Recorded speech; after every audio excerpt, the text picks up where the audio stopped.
Dealing with a child who has a behavior disorder or a developmental delay can be extremely testing. It can be extremely testing to your patience. It can be extremely testing to your temper. It can be extremely testing to your stress levels. Like, you will literally feel like you want to pull your hair out. Literally.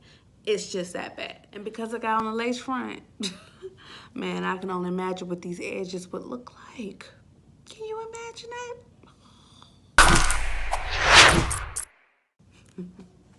So about a week ago from the making of this video, or should I say the posting of this video, my son's teacher reached out to me and she told me, she said, hey, I just want to let you know that Justin is going to get Student of the Month this month. I was like, what? He go get what? Oh snap, it's on and popping. It's on and popping. And when I tell you, y'all, I threw a party, literally, because I want to celebrate those successes. And here's the deal.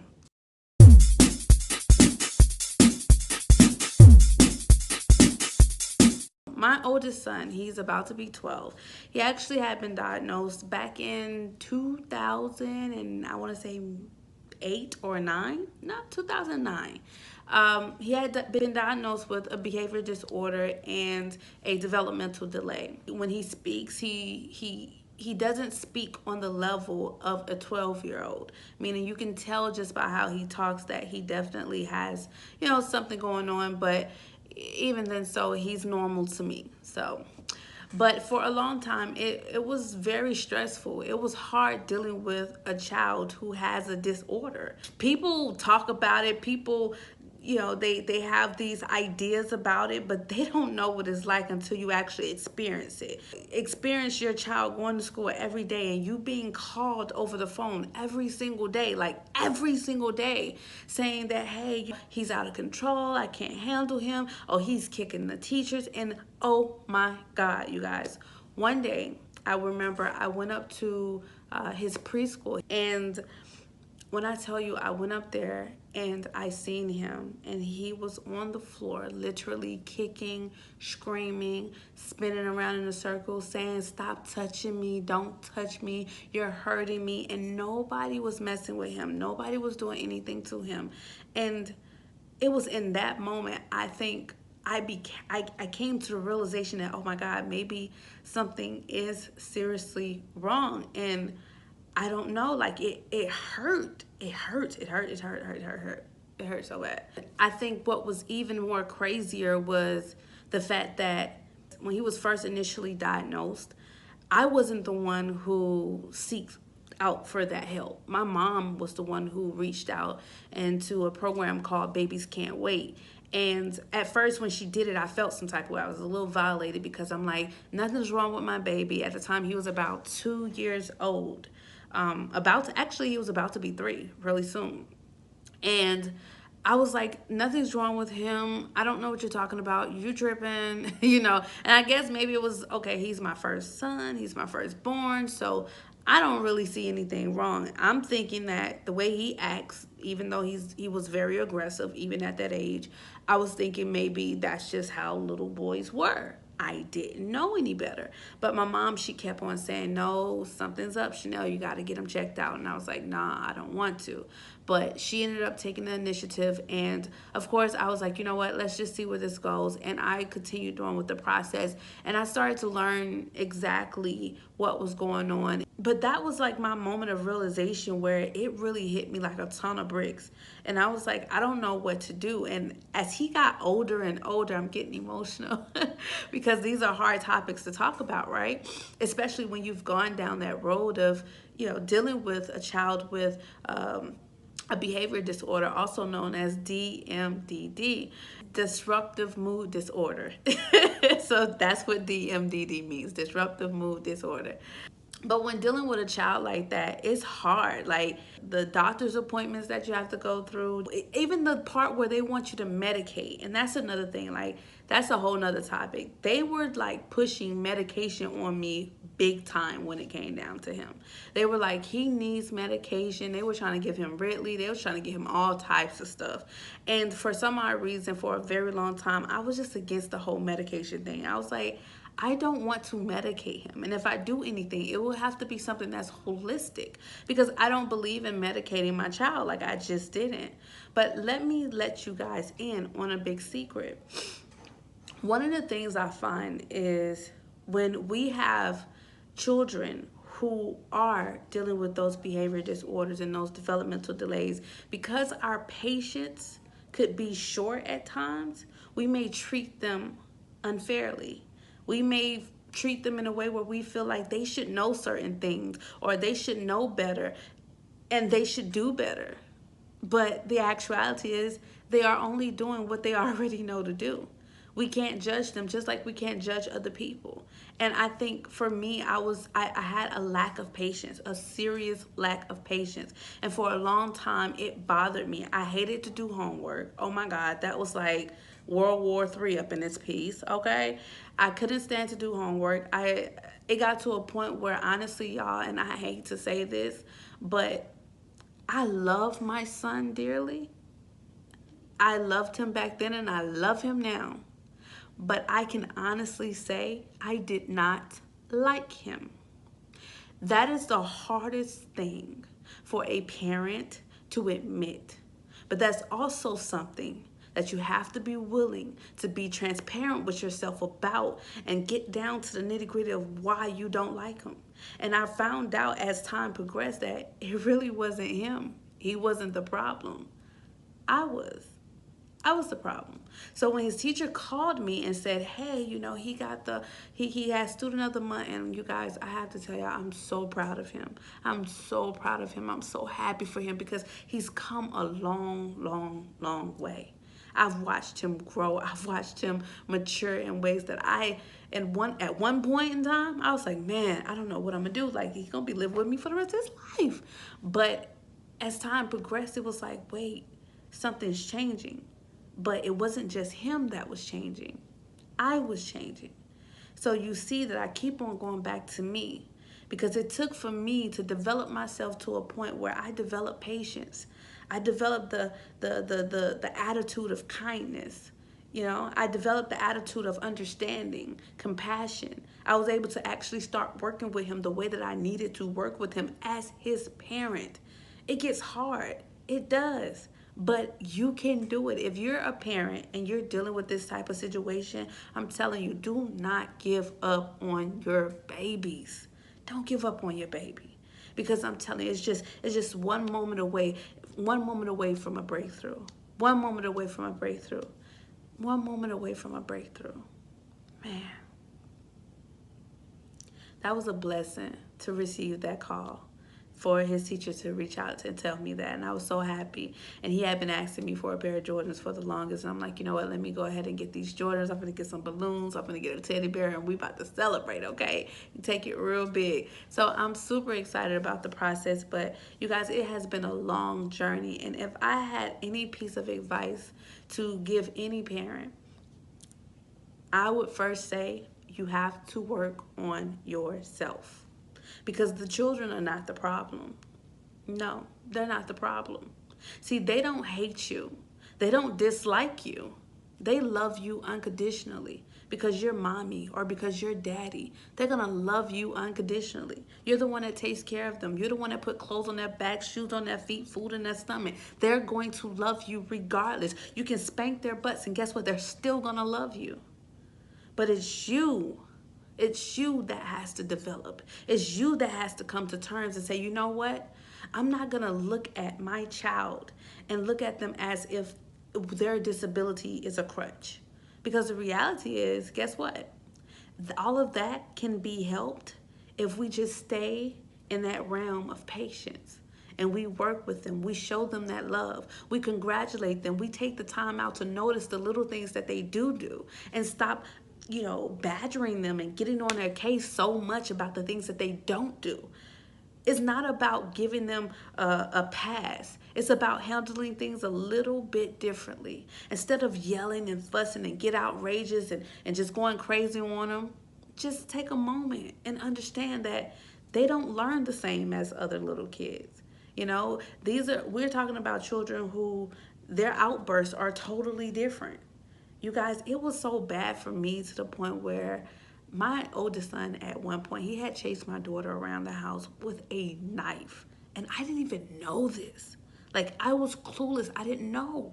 I didn't know. I didn't find out until she went to school one day. And I guess, I don't know what the situation was, but she ended up talking to the counselor some kind of way.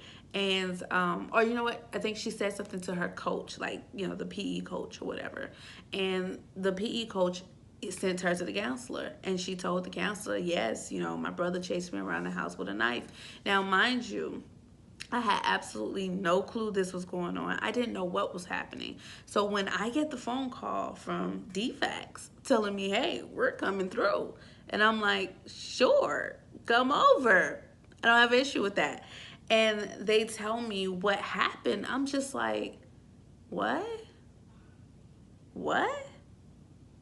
So when I found out, the woman also went to tell me, she said, well, if he is a danger, this is what she says to me. She says, if he is a danger to the other kids in the house, you're going to have to put him away.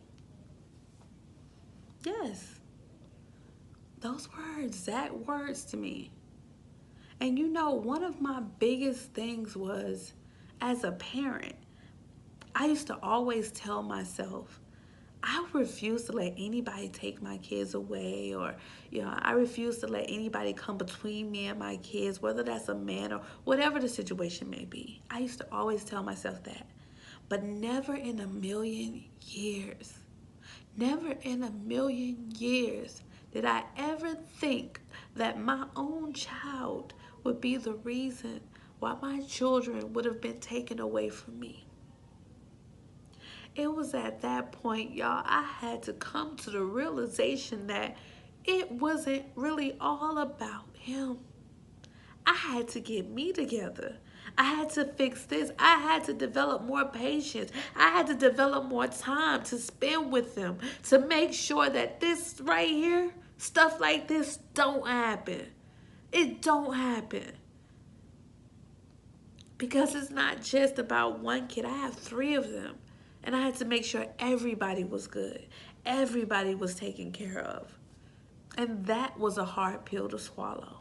A hard pill to swallow. I went through a really long period of depression because of that one conversation with that one lady, and the fact that I actually, at some point, just thinking about the whole overall effect and everything that I had been through and all the stresses that were going on in my life, I was actually like sitting there like, how could she tell me something like this?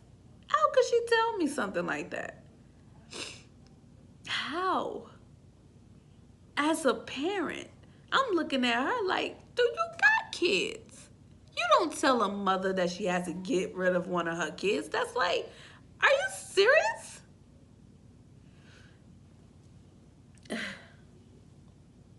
So, this video is all about giving you other options and other methods to how to handle your child who has a disability and a behavior disorder, or one of the two. And the reason why I'm making this video this way, because this is a major accomplishment. Like I said, he is about to be 12 very soon, and he's doing absolutely amazing. When I say absolutely amazing, he's doing absolutely amazing. I'm so happy of him. I'm proud of him. I'm excited about his future. I've never felt this way before. And that to me is like, I'm happy about this. I'm very optimistic about his future. And at one point in time, I wasn't. So I'm telling you, don't ever give up on your kids. Stay on them. But you gotta be patient. You gotta be patient. And see, one thing I do find is that when you're disciplining your child, and this, it doesn't matter in this situation, it really doesn't matter if he or she has a disability or not.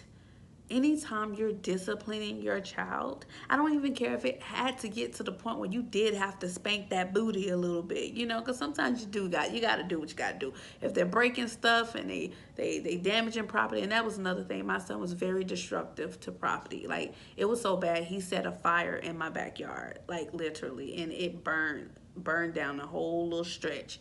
Fire department had to come out, the whole nine. Like, it was crazy. Long story. I wasn't even at home at the time. My oldest, which is my adoptive oldest, she was about 17 at the time, but she was here watching them, and it was a long story. Like, that was crazy. But yeah, like when they do stuff that is just over the top, that you have no choice but to discipline them physically, as far as spanking their butts or whatever, do what you have to do. I'm not saying spare the rod. No, no, no. But what I'm saying is, whenever you have to spare the rod, or even if you don't have to spare the rod, you just have to, discipline them, maybe punish them, take away some things, or should I say redirect them by taking away a few things. Yeah, just make sure that you have a conversation with them, because that's really what it's about. It's about communication, and you have to communicate with them on the level in which they can understand. And I'm not talking about spanking their butts. Spanking their butts, yes, we grew up that way. I know where I'm from, my mom used to tear that ass up. I have to say it like that. She used to tear that ass up, okay? I knew what a whooping really felt like. Like, I'm talking about a real beating, okay? Sticks, all of that. Shoes, whatever you could pick up and find, it's on that ass, okay? I totally get that part. But what I'm saying is, I don't do my kids that way, because, nah. I used to always tell myself when I was young, I was like, I'm never gonna do my kids like that.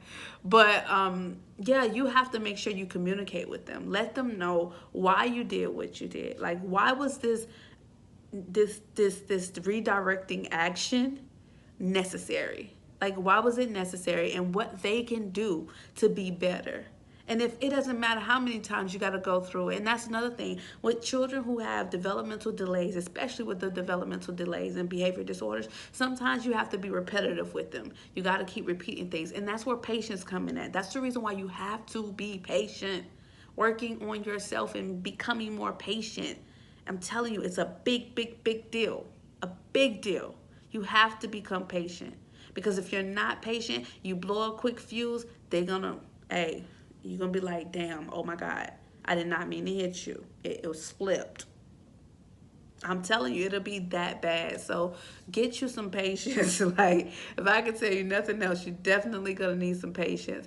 Now, in any sense, whereas you feel like your patience is running extremely thin, because before I developed the patience that I have today, as I was working on myself and getting better and personally developing myself and stuff, and I still had to deal with my children, of course. If there was any point where I felt like my patience was running like this, then I would literally just take a moment and just back away from the situation. I'm so serious. Y'all, you got to take a moment and back away from the situation.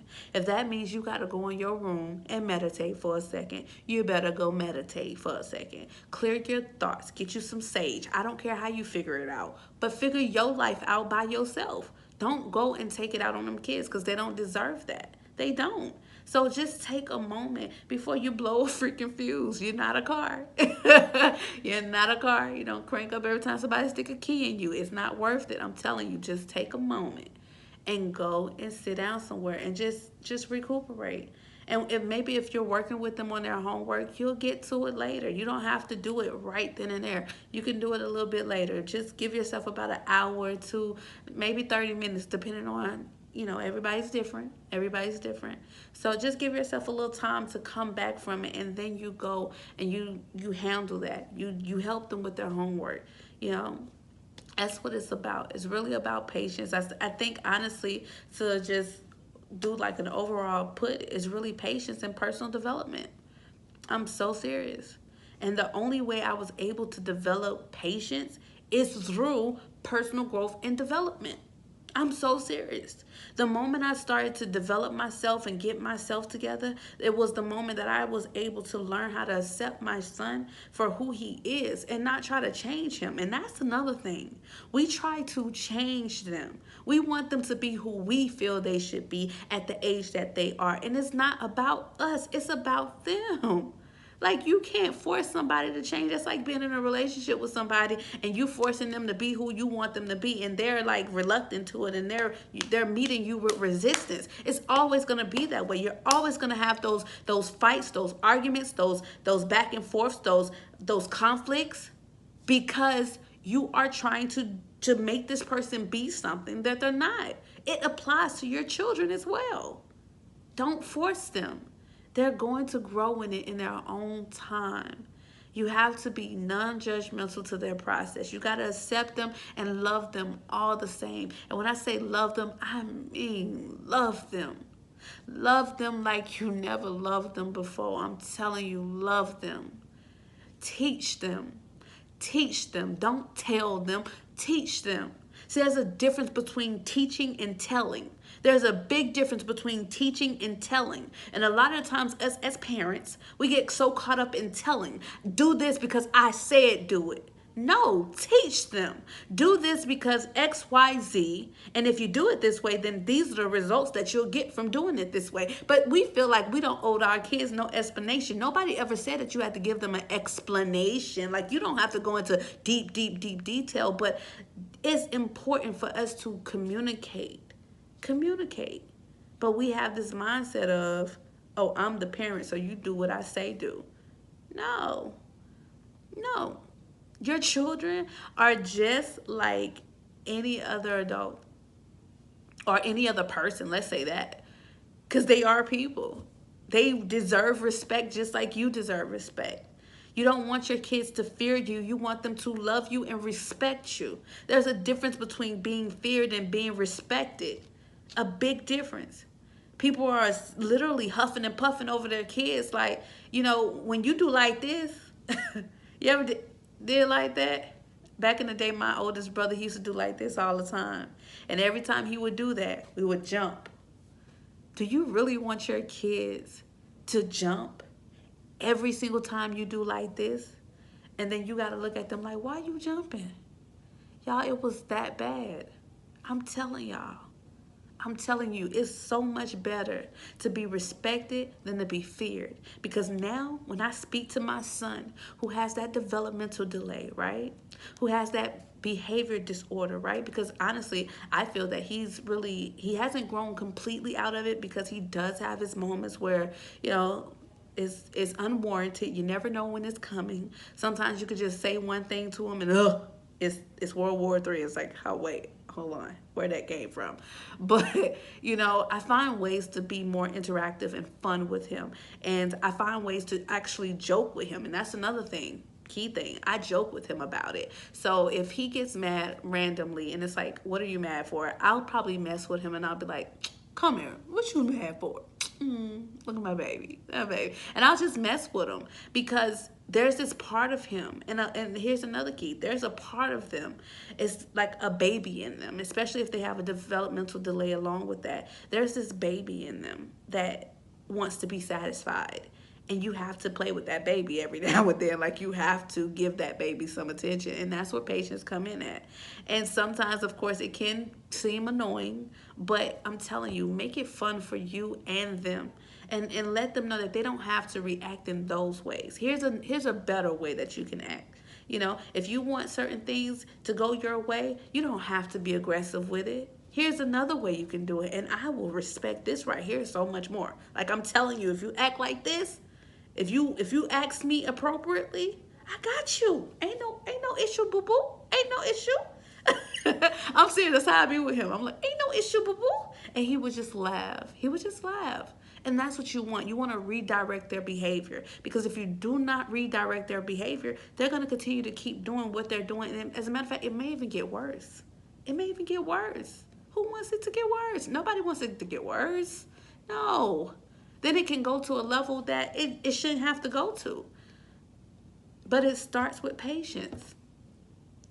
So you just have to get creative with it, you guys. And if you can take anything from this video, I pray that this video helped some of you guys to definitely learn different ways to handle your child who may be dealing with a mood disorder or a developmental delay. And if you have any questions, let me know in the comments. If you want me to make other videos to certain questions that you may have, just let me know in the comments and I will make the video for it, because I've gone down that road. I know that pain. I know what it feels like. I'm so serious. I'm talking about, we done went from a child that was all over the place, on the phone, on the floor, crawling over the ceilings, burning up backyards, killing animals. Listen, he has done it all. From that child to a child who is now an honor, well, I'm not going to say honor roll, but we're working there. We getting there. So I guess I could speak that into existence. He's an honor roll student, y'all. It's coming. It's coming. I'm speaking it. It will manifest, trust me, this year. I'm telling you, watch.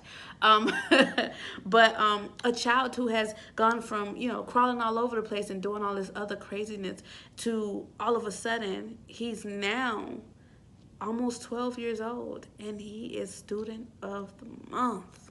That's right. My baby is student of the month, and I'm so proud of him. I'm so happy. I'm so excited for him, because this is proof. This is proof that what I have been doing with him, what I have been working with him on, what I have been working on myself on, it really works. And y'all want to know what I did? You want to know exactly what I did? Okay. So here's the deal.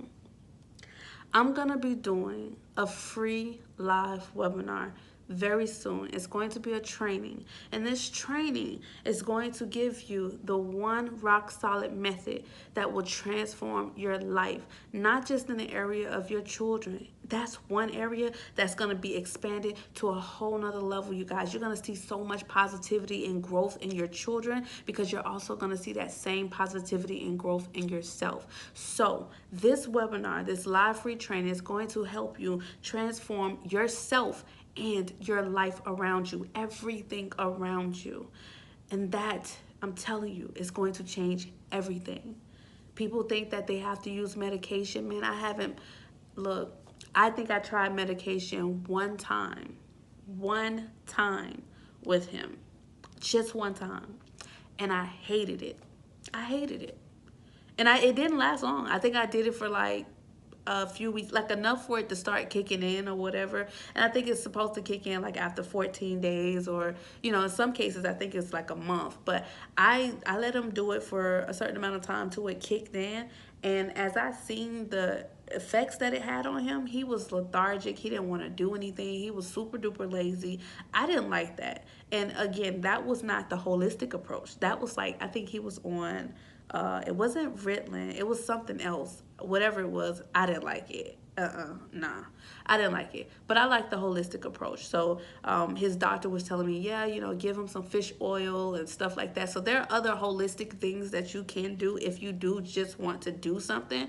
But you guys, I got to a point where I didn't even use the holistic approach. I didn't use the the medical approach. I didn't do anything. I literally just changed myself. I started doing things differently with me and how I communicated with him and how I interacted with him. And I feel like as my mindset began to shift, his mindset began to shift, and we started to actually meet each other in the middle versus clashing all the time and bumping heads. So like I said, this free webinar, this free training is something that you definitely don't want to miss. I will be doing it very soon, and I'm telling you, tune in. I'm telling you, every single area of your life, whether health, financial, relationships, personal relationships, business relationships, I don't care what it is, it's going to help you in whatever you have going on. So share this video, give me the thumbs up, all that good stuff. And don't forget to comment your answers, comment your comments under there. I want to see what you guys think about the whole situation. What are some stories that you guys are dealing with that you feel that, oh my God, it was just over the top? What are your worst stories? What are your best stories? What are your greatest accomplishments? What are your worst failures in dealing with your child who has a behavior disorder or a developmental delay? Oh yeah, and before I go, so at the bottom of this video, down there in the description, I'm gonna leave the link that you can go to so you can actually go ahead and register for the live training that will be happening very soon. And that's my final announcement. You guys are absolutely awesome and super fantastic. I am Chanel Williams, and I look forward to seeing you guys in the live training webinar. And I got to go because I got to get back to my babies. So I'll see y'all later. Bye. Love y'all.